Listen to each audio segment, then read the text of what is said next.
moment, so part of it's buried underneath the desert. And this is the parking area for the climbers. So most of the climbers come here and get out there with their equipment. They're a pretty strong bunch. As I mentioned, most of them have to hike a pretty good distance just to get to the areas where they climb. And they're also carrying an awful lot of weight in ropes and equipment. So there's some tough folks.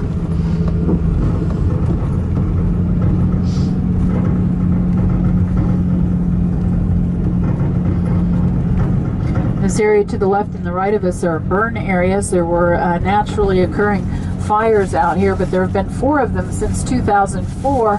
Done a lot of damage in this area, and the reason these fires have been so recent is because a little grass called red brome, B-R-O-M-E, was introduced and spread, grows in between the shrubs.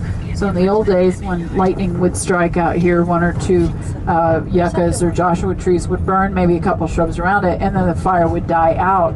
Well, out here now with the grasses, not only does the fire spread thanks to the grass, but it also burns at a higher temperature, and so it has caused some real problems for the park. So when we get up to the high point, you'll be able to see the burn areas, kind of a patchwork of burn areas.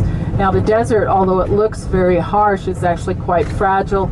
It could take hundreds of years before you drive through here or come through here. Who knows what, if people are going to be driving in hundreds of years before you come through here and cannot tell where the fire was. And so this was one of the earlier fires, and there's several areas off to our left that had later fires. Now here, as we're approaching, you can see the color. You know, you would think that because the layers of sand were made up of different types of minerals, again, depending on what was blowing around at the time, when these were sand dunes, you would think that the color would follow the lines in the rock. But here they actually kind of don't, almost look like the color's been spilled onto them. So it